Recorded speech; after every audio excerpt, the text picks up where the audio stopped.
a gente começa a selecionar os micro-organismos que têm esse gene de resistência quando a gente usa os agentes antimicrobianos na concentração errada e no tempo errado. Se fala lá 15 minutos, 2%.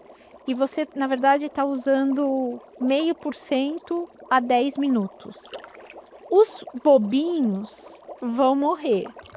Os que ficaram vão começar a achar vias, que a gente chama de vias alternativas, para burlar a ação do agente antimicrobiano. E aí você vai tendo o que a gente chama de surgimento de formas de resistência. Pode Ser Ciência, o podcast da Unifesp. Olá, pessoal! Estamos começando o Pode Ser Ciência. Eu sou a Rosângela Martins. E eu, a Juliana Mastrolo. A nossa entrevistada de hoje é Patrícia Lopes, farmacêutica e docente do campus Diadema. Ela conversou com a gente sobre como os produtos desinfetantes agem no combate a bactérias e fungos. E mais, as maneiras de utilizá-los de forma correta e segura. Como esses produtos podem ser contaminados por bactérias, a importância e de que forma são realizados os testes de controle de qualidade nas empresas. Produtos químicos e saúde. Este é o nosso tema de hoje. Começa agora, Pode Ser Ciência. Pesquisas, ciência, comportamento e tendências. Os principais temas da atualidade estão aqui. Pode Ser Ciência, o podcast da Unifesp. Seja muito bem-vinda, professora, ao podcast Pode Ser Ciência. Gostaria que a senhora fizesse uma breve apresentação sua, falasse um pouco sobre a sua área de atuação, também aqui na Unifesp. Bom dia, meu nome é Patrícia Santos Lopes, eu sou farmacêutica e eu sou docente do curso de farmácia na Unifesp Campus Diadema. Eu ministro aulas de controle de qualidade de medicamentos e cosméticos e produtos de higiene pessoal e, como linhas de pesquisa, eu estudo o microbioma da pele humana e os métodos que não utilizam animais para testar medicamentos e cosméticos. Professora, por que os produtos de limpeza podem ser contaminados por bactérias? Existem uma série de produtos de limpeza, né? A gente pode classificá-los em dois grandes grupos, vamos dizer assim. Os que estão feitos para remoção de gorduras, que é o que a gente chama de detergentes ou tensoativos, e aqueles que têm uma ação antimicrobiana, que são para controlar a presença de micro-organismos nas superfícies. Quando a gente pensa em detergentes, a gente está pensando que eles podem ter uma ação sobre micro-organismos, mas essa não é a função principal deles. Como a gente pode ter, então, essa contaminação durante a produção? Essa produção, ela envolve uma série de etapas. Você vai ter que pesar seus produtos, você vai ter que produzi-los em reatores adequados. Aí você vai ter o invase. Durante a produção, um dos itens que sempre vai entrar é a água. A água dentro de uma empresa, ela é um ponto de atenção, porque a água ela se contamina muito fácil. O ideal é que eu não use uma água que veio direto da minha rede pública para a produção de quaisquer que sejam os seus produtos. Por quê? Porque essa água tem cloro. A rede pública nos fornece a água com cloro exatamente para quê? O cloro está ali para segurar o crescimento microbiano. E aí, o que acontece quando a gente produz? Tem que passar por uma série de filtros, pode passar por um sistema de purificação de água, que podem ser, dependendo do tipo de empresa, a gente pode trabalhar com uma água de osmose reversa ou uma água simplesmente deionizada, onde a gente tira esse excesso de cloro. Esse excesso de cloro, ele pode desestabilizar as formulações, só que a hora que a gente tira o cloro da água, essa água fica mais suscetível à contaminação. Então, a gente tem que ter uma série de controles para essa água não virar uma fonte de contaminação extra. Mas você tem que fazer isso adequadamente, porque a partir do momento que você não faz isso adequadamente, você pode estar gerando um biofilme na sua tubulação. E esse biofilme pode estar levando maior contaminação para os seus produtos. O sistema de purificação de água de todas as empresas é um dos pontos mais nevrálgicos dessa empresa, tá? Por quê? Piscou, a água contamina. Ela é grau de contaminação 4. Todo micro-organismo, principalmente as bactérias, ela precisa de mais de 90% de água livre para crescer, enquanto que os fungos, eles são menos exigentes com relação à água. Então, eles crescem em ambientes que têm menos água disponível. Você falou que ela é de grau 4? A água é risco de grau 4 de contaminação. Qual o grau nesse escala? 4. É a que mais facilmente se contamina. A senhora comentou que a água ali tem um papel fundamental para a contaminação dos produtos, né? Além da água, existe algum outro tipo de fator que faça com que o produto possa ser contaminado? Sim. Quando a gente pensa numa produção, a gente tem que pensar na garantia da qualidade. A garantia da qualidade, ela engloba tudo o que acontece dentro de uma empresa se você está produzindo um produto. Ela vai desde você ter colaboradores conscientes de que eles fazem parte do processo produtivo, porque eles também são fontes de contaminação. Nós temos muito micro-organismo, então se a gente não toma cuidado na hora de mexer com os produtos que a gente está produzindo, nós podemos estar inserindo micro-organismos nesse produto. Além disso, a gente está trabalhando num ambiente que você tem que controlar a quantidade de micro-organismos que estão em suspensão no ar. Se eu for trabalhar com produtos estéreis, eu tenho outro tipo de controles que eu tenho que fazer. Mas no caso de produtos não estéreis, principalmente quando são domes sanitários, minimamente eu tenho que controlar o ar para ele não ser uma fonte de contaminação para esses produtos. Eu tenho que controlar as minhas matérias-primas, que elas efetivamente podem vir com uma carga a mais de micro-organismos do que eu precisava. Eu preciso controlar a limpeza das minhas máquinas que fazem o produto, dos meus reatores que fazem o produto. Eu preciso controlar as embalagens onde eu vou colocar esse produto. Então, a garantia de qualidade é quando você vai avaliar previamente todas as etapas que podem gerar contaminação para o seu produto, evitando que no final você tenha que reprovar esse produto fazendo uma análise que vai ter mais micro-organismos do que deveria. E quais bactérias podem contaminar os produtos? Elas variam de produto para produto? Sim, mas geralmente, no caso dos domes sanitários, quem mais contamina é efetivamente a Pseudomonas. Exatamente porque ela gosta de morar no sistema de água. Mas dali, nesse sistema de água, também posso estar trazendo as outras enterobactérias. Por exemplo, Klebsiella, Citrobacter, Proteus, que são outras enterobactérias que podem vir desse sistema de água. Bom, todo episódio a gente abre uma caixinha de pergunta ali no Instagram para participação dos nossos seguidores, né? Fizemos a seguinte pergunta: você tem receio de usar algum produto de limpeza? Por quê? A Renata Macena mencionou o problema de lotes contaminados recentemente de uma marca de limpeza. Ela tem razão em se preocupar?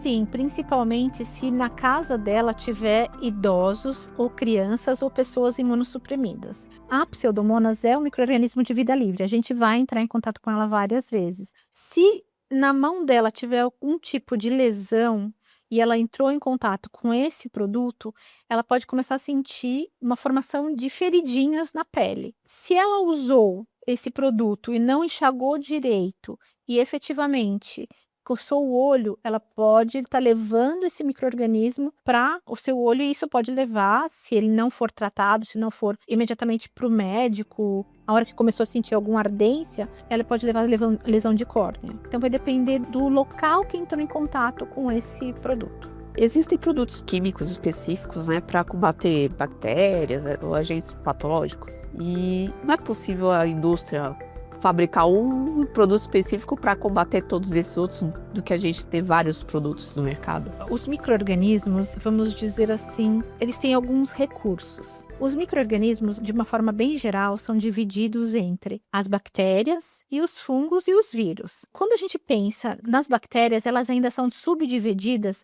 entre gram-negativas e gram-positivas.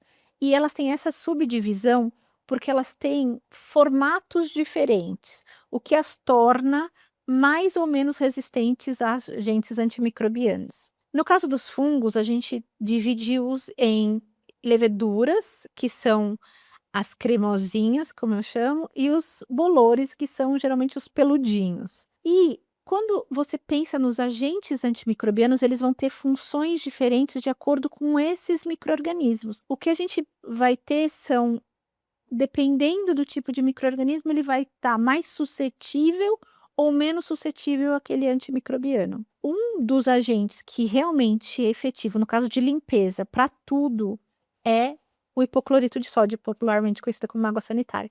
Ela efetivamente é extremamente agressiva para a maioria dos micro-organismos. O que a gente tem que lembrar é que os agentes antimicrobianos, eles precisam ter a concentração certa e o tempo de ação. Então, quando a gente vê lá no rótulo, use, por exemplo, uma tampinha do agente para 1 litro de água. E eu vou lá e pego uma tampinha e ponho 5 litros de água. O que eu estou fazendo? Eu estou diluindo o meu agente antimicrobiano abaixo da concentração mínima inibitória, ou seja, não tem o suficiente para efetivamente agir frente aos micro-organismos. Eu preciso do tempo de contato, que é esse agente sanitizante chegar frente aos micro-organismos, entrar nessas células e fazer a sua ação. E se eu fizer o contrário, né? Porque você falou assim, eu vou diluir ali em 1 litro, tô diluindo em 5. E se eu fizer para 1 litro, eu tô diluindo em 500 ml, tô tendo uma concentração maior. Tem risco para a saúde? Pode ter, porque assim, na verdade você vai estar desperdiçando dinheiro que não precisaria, porque já foram feitos estudos para você efetivamente determinar qual é a concentração ideal. E segundo ponto, a gente tem que lembrar que os agentes antimicrobianos, eles também vão causar danos para nós. Nós temos células e essas células também vão sofrer essa ação desse agente antimicrobiano. Ninguém gosta de pôr a mão no hipoclorito, né? Porque ela realmente vai causar um problema para nossa mão. Então, trabalhando com a concentração correta, pelo tempo indicado, você vai ter uma ação sem riscos para o usuário. Um bate-papo descontraído sobre os principais temas da atualidade. Esse é o Pode Ser Ciência, o podcast da Unifesp. Bom, a senhora comentou a respeito dos produtos, né, da questão de para vírus, para bactérias, né? E que a senhora falasse de alguns desses exemplos de produtos e quais agentes eles combatem, por exemplo, o álcool gel, o desinfetante. Quando você quer ter uma redução antimicrobiana, você vai sempre usar um desinfetante, né? E aí você vai ter lá, o exemplo clássico é o hipoclorito, que é a água sanitária. Ela é um dos melhores agentes, só que ela não tem um odor agradável e nem toda superfície você pode usar hipoclorito.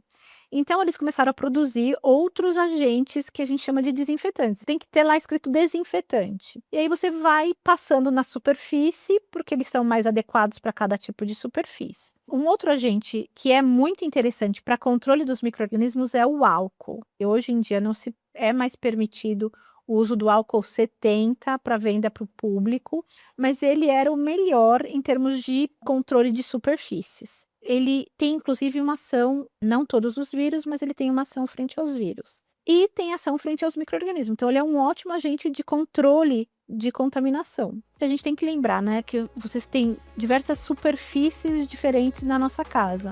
Então, dependendo do tipo de superfície, você vai ter um desinfetante mais adequado para aquela que não seja corrosiva. Para limpeza, eu faço mistura, eu passo no pano para tirar pó dos móveis de álcool com lustramóveis. Ele vai acabar com a ação do álcool ali ou tudo bem para deixar um cheirinho assim, mas tô limpando errado. Tá, Falar que tô aqui projetado já. O que eu indicaria que você primeiro, assim, a gente precisa também, um ponto muito interessante. Limpeza diferente de sanitização.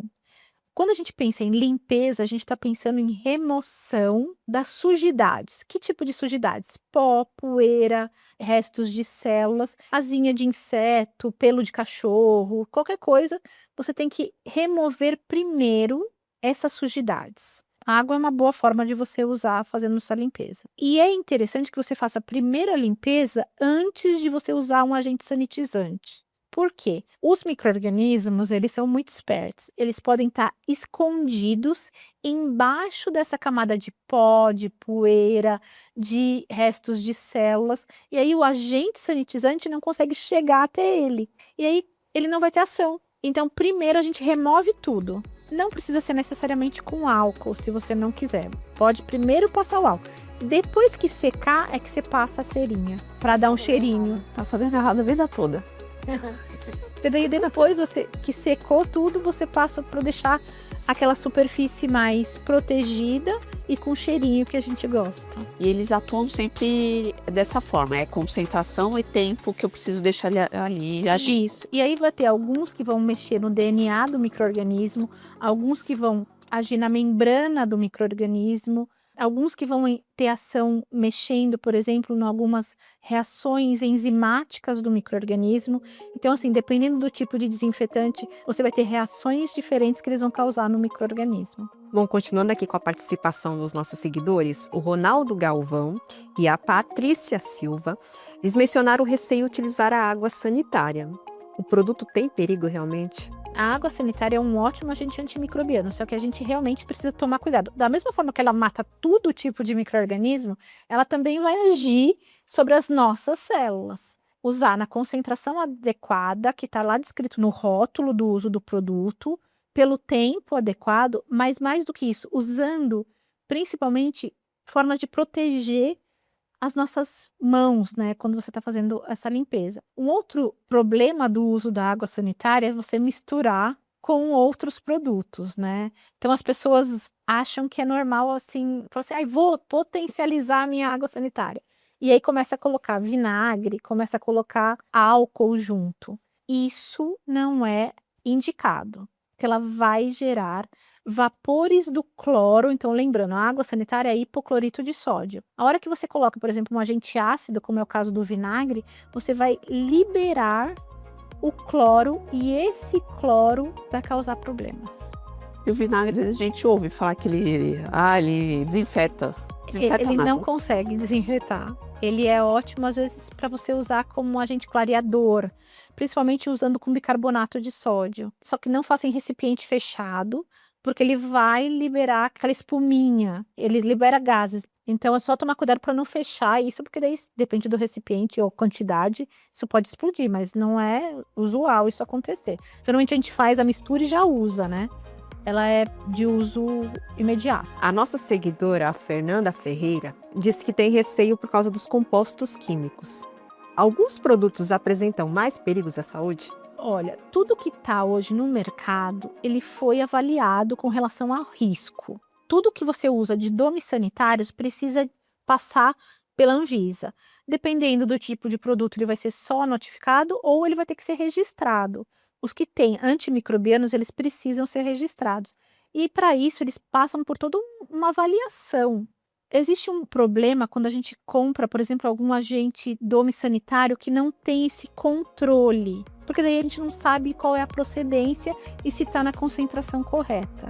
Qual que é a importância de ter, então, um profissional da farmácia nas empresas? Olha, quando você tem um profissional qualificado, né, ele entende o que os micro-organismos precisam para sobreviver, o que eles gostam de comer, qual o tempo que eles precisam para sobreviver, e aí a gente consegue controlá-los. Quanto mais a gente conhece desse micro-organismo, mais a gente consegue evitar que esse micro-organismo esteja presente dentro do nosso produto. Como que funciona o controle microbiológico dentro das indústrias? Dentro das empresas, a gente tem o controle de qualidade físico-químico e o controle de qualidade microbiológico e biológico. No caso do físico-químico, ele vai avaliar, por exemplo, no caso dos detergentes, se ele está com um nível de espuma bom, se ele está com o pH ideal, né? Se ele está com a viscosidade certa, entre outros.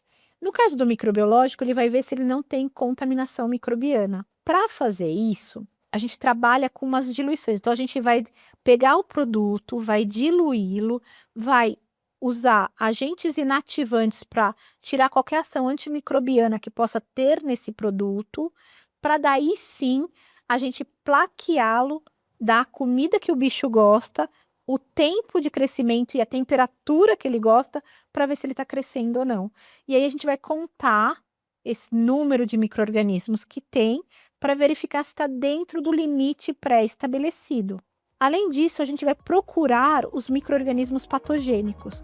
No caso, a Pseudomonas é um micro-organismo patogênico que a gente procura. Além de Escherichia coli, Staphylococcus aureus, são micro-organismos que podem causar problemas para o consumidor. São testes específicos que eles fazem? Deixa eu ver se eu encontro essa bactéria ou o teste envolve todas as bactérias e é detectado? Você tem que fazer sempre um quantitativo Ou seja, você vai contar quanto tem de micro-organismo. E aí você vai verificar se isso está dentro de um limite. Se tiver muito acima do limite, o que pode causar? O micro-organismo vai começar a comer ali, produzir seus metabólitos, e isso desestabiliza qualquer produto. Agora, se tiver dentro do limite quantitativo, né? Tem lá uma quantidade que você pode ter de micro-organismo. Porque lembrando, esses são produtos não estéreis. Então, eles podem ter micro-organismo. Só que dentre esses, se tiver algum patogênico, você automaticamente não libera. Porque você sabe que pode causar problemas para o consumidor. Então, a água, como é grau de risco 4, ela tem que ser analisada todos os dias. Se você trabalha com um medicamento, por exemplo, uma solução nasal, como é uma solução, lembra, tem muita água, vai contaminar fácil. Então, você faz lote a lote. Agora, se você estiver trabalhando com um comprimido é uma forma sólida, seca, tem uma baixa probabilidade de contaminação, ele é grau 1 de risco. Aí, nesse caso, se eu tiver uma boa garantia de qualidade, eu não preciso fazer lote a lote. É um exemplo. Quer falar um pouco desses testes laboratoriais, né? Como que funciona esse teste? Eu tenho que pegar um pouco da água, um pouco de cada substância de cada etapa e também do produto final fazer o teste? Como que funciona? A gente testa tudo. Geralmente a gente começa com a água que entra no nosso sistema, para você avaliar como está vindo a água da rede pública. Depois você vai ter todas as etapas do sistema de purificação, você também vai testando. Aí você vai pegar suas matérias-primas e vai avaliar. Aí você vai testar. O ideal, não é sempre que isso acontece, é você testar o bulk, ou seja, quando você produziu, está lá nos reatores, tudo produzido, você pode tirar ali uma amostragem e mandar para o controle. Não dá tempo, porque lembrando, os micro-organismos precisam de tempo para crescer. Então, só se você tiver ali um processo hiper rápido, uns processos que a gente chama de alternativos para avaliação microbiológica, é que você vai conseguir ver o crescimento. Senão, você geralmente controla tudo que tem antes, e aí você vai controlar depois o final. Ou seja, você vai pegar 3 amostras do seu produto, né? O ideal é que seja do começo do invase, do meio do invase e do final do invase, e vai ali fazer um pool e vai testar. E vai ver se está dentro ou não para você poder liberar o produto. Esses resultados saem rápido, de horas, de um dia para o outro? Pelos métodos que a gente tem hoje de controle de qualidade, que são os usuais, eles levam de 24 a 48 horas para a gente ver o crescimento bacteriano e de 5 a 7 dias para você ver o crescimento de fungos. A gente não procura vírus porque vírus precisa de uma célula viva para crescer. E aqueles produtos que estão escritos assim, mata 99,9% das bactérias? É comprovado isso? Isso, ou é comprovado. Não, é comprovado. Para você colocar que o seu produto faz isso, você precisa fazer um teste para isso. Isso é feito em laboratório. A gente tem um teste que chama o teste de desinfetante, onde você contamina, que a gente chama de corpos de prova, com uma determinada quantidade de micro-organismo. E aí você coloca em várias diluições do seu produto. E aí você determina, olha, ele matou 99,9% das bactérias, ele reduziu os 3 ciclos log. Então, se eu tinha, por exemplo, 1 milhão de bactérias, ele caiu para 1.000 bactérias. Mas assim, matou aquelas bactérias daquelas que aquele laboratório possui. E não que de todas as bactérias que já conhecidas. E eles testam várias bactérias, né? Eles geralmente testam uma gram negativa, uma gram positiva, um bolor, uma levedura. E aí eles vão comprovando para todas, né? E aí, por exemplo, eles, quando estava na época da Covid, ele falou assim, e pega o vírus da Covid. Entendeu? Então também tem ação frente ao vírus. Assim, a gente falou sobre esses casos contaminantes. Pode ter remédio, ter detergente na água. A gente precisa se desesperar? Nada, a gente não precisa se desesperar. A maioria das empresas é extremamente ética e está fazendo a sua parte. Ou seja, está produzindo adequadamente para mandar para o consumidor um produto de qualidade. Quando isso não acontece, existe essa parte da fiscalização que vai nortear, né, essa empresa e mostrar para ela que ela tem que fazer algumas adequações. Professora, muito obrigada pela entrevista. A gente agradece a sua participação. Eu que agradeço o convite e foi muito bom. Obrigada, viu? Produtos químicos e saúde. Este foi o tema de hoje do Pode Ser Ciência. E aqui vai o spoiler do nosso próximo episódio. dados pessoais e inteligência artificial. Será que a gente pode inserir nossas informações nas ferramentas de IA? Há alguma maneira segura de fazer isso? Onde ficam armazenadas essas informações? Não vai perder, né? Até mais! Pode Ser Ciência, o podcast da Unifesp. O Pode Ser Ciência é uma realização do Departamento de Comunicação Institucional da Universidade Federal de São Paulo. Eu sou a Rosângela Martins. E eu, a Juliana Mastrullo.